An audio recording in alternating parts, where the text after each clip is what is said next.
Shalom jemaat yang dikasih oleh Tuhan. Dalam episode kali ini kita belajar satu topik firman Tuhan. Saya beri judul adalah prinsip mengumpulkan harta. Prinsip mengumpulkan harta. Lukas 12 ayat 20-21. Tetapi firman Allah kepadanya, "Hai engkau orang bodoh, pada malam ini juga jiwamu akan diambil daripadamu, dan apa yang telah kau sediakan untuk siapakah itu nanti? Demikianlah jadinya dengan orang yang mengumpulkan harta bagi dirinya sendiri, jikalau ia tidak kaya di hadapan Allah." Saudara, ada satu prinsip yang sangat luar biasa yang Yesus ajarkan, yaitu prinsip mengumpulkan harta yang benar. Orang yang mengumpulkan harta bagi dirinya adalah masuk kategori orang bodoh, saudara ya, kata firman Tuhan. Orang yang mengumpulkan harta bagi dirinya sendiri adalah masuk kategori bodoh.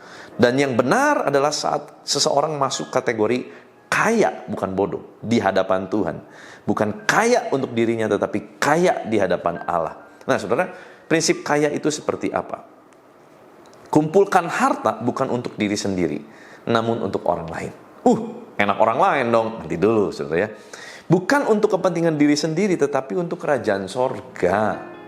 Saudara, banyak orang berusaha mengumpulkan harta sebanyak mungkin, ya, untuk anak, untuk cucu, bahkan keturunan ketiga, keempat. Apakah salah? Tentu tidak salah. Tentu tidak salah, saudara ya. Sebab firman Tuhan juga mengajarkan orang tua yang harus menyediakan warisan untuk anak-anaknya. Tetapi saudara ingat bahwa warisan itu tidak serta-merta hanya bicara mengenai aset materi uang.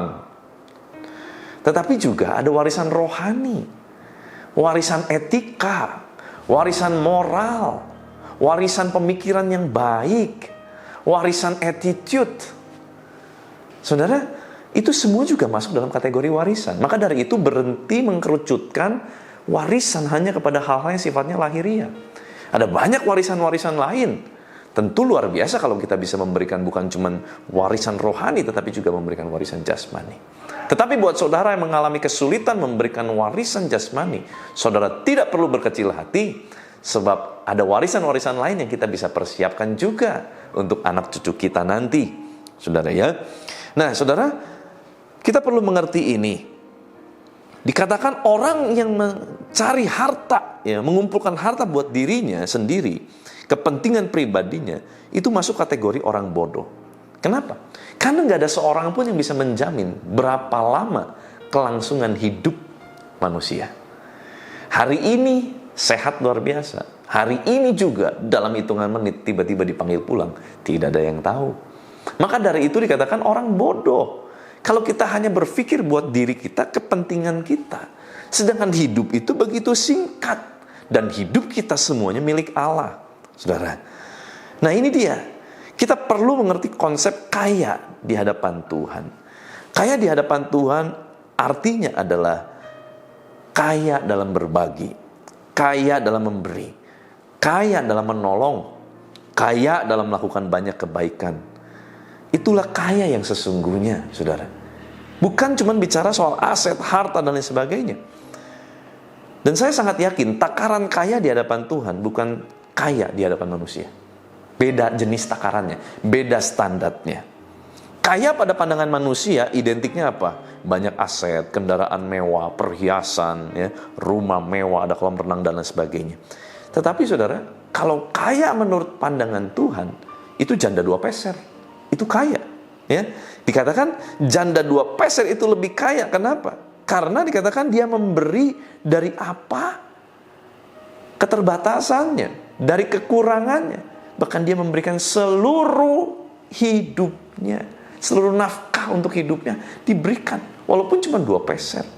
Kalau di hadapan orang yang kaya, yang punya banyak uang logam, uang koin pada saat itu, mungkin begitu dimasukin ke dalam perbendaharaan rumah Tuhan, bunyinya buk gitu ya, saking banyaknya. Tetapi 2 peser, bunyinya mungkin gini, slek, kencling. Mungkin orang lihat gini, cuma 2 peser, pelit amat. Orang gak ada yang tahu toh bahwa janda ini memberikan seluruh nafkahnya. Justru janda inilah yang dikatakan kaya. Karena bukan berapa banyak yang kita simpan, tetapi berapa banyak yang kita berani beri untuk kepentingan Tuhan. itulah kaya di hadapan Tuhan. Mari saudara kita belajar hari ini, bukan bagaimana kita banyak mengumpulkan harta untuk kepentingan kita, tetapi justru kita banyak mengumpulkan harta untuk kepentingan Tuhan. Bukan berapa banyak yang kita simpan untuk pribadi kita, tetapi berapa banyak yang kita berani beri, berapa banyak kita berani pertaruhkan untuk kepentingan Tuhan. Izinkan saya berdoa buat saudara. Tuhan, terima kasih untuk firman-Mu, mengajar, menegur, mengingatkan kami kembali bahwa prinsip hidup yang benar bukan untuk mengumpulkan harta bagi diri kami sendiri, tetapi mengumpulkan harta di sorga untuk kepentingan kerajaan Allah. Tuhan, pakai kami untuk menjadi bendahara-bendahara yang jujur, bendahara-bendahara yang bisa dipercaya, sehingga apapun yang Kau percayakan dalam kehidupan kami, setiap talenta, uang, materi, apapun Tuhan, kami menjadi pengelola-pengelola yang benar di hadapan Tuhan.